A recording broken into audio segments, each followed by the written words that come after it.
Suivre son âme. Parfois, il arrive que nous passions par un grand réajustement dans la conscience. Quelque chose émerge en nous qui est naturellement en contradiction avec tout ce qu'on a été et avec ce qu'est encore notre être psychique avec son mental, vital et corps de ce moment. Cette transition est très pénible et difficile parce que tel que nous sommes faits, notre mental et sa logique n'accepteront pas la lumière intérieure. Le vital refusera obstinément tout changement, toute diminution de ses désirs. Le corps est d'habitude trop inerte pour suivre un changement. Nous ne pouvons espérer atteindre une soumission complète en un jour ou deux. Il faut parfois toute une vie pour être entièrement sous l'influence du divin.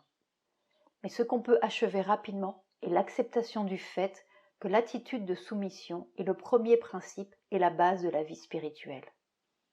La soumission peut commencer en réalité quand nous devenons conscients de l'élément divin en nous. Cet être divin est toujours en état de soumission et d'aspiration pour une lumière et une conscience plus grande.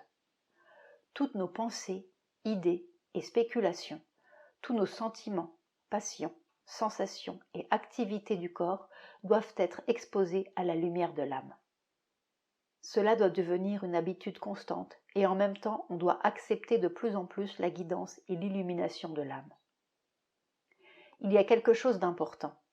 Du moment où nous avons décidé de suivre notre âme, de nous donner au divin, une force divine très dynamique, Shakti, la force mère, devient directement opérationnelle dans notre vie. Nous pouvons devenir conscients de cette force, ce pouvoir, cette lumière comme la mère divine elle-même d'une manière très spéciale et personnelle. Une fois que ce contact intérieur est établi, alors nous sommes en chemin.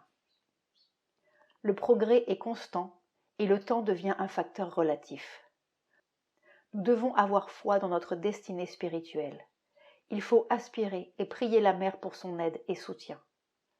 Le mantra, répétition du nom avec amour et concentration, a un effet bénéfique sur les cellules du corps, sur la forme matérielle de notre existence. On peut même le répéter 500 à 1000 fois. Quand nous sommes en difficulté, répétons le mantra. N'importe quel nom qui nous vienne à l'esprit naturellement, cela établira et renforcera le contact. Ce sera notre communication intime entre nous et le divin. Vivre dans la présence de la Mère divine, vivre dans la conscience de la Mère divine, vivre dans l'être de la Mère divine, est le but et la réalisation. L'âme doit être notre guide. Niranjan Guhai Roy.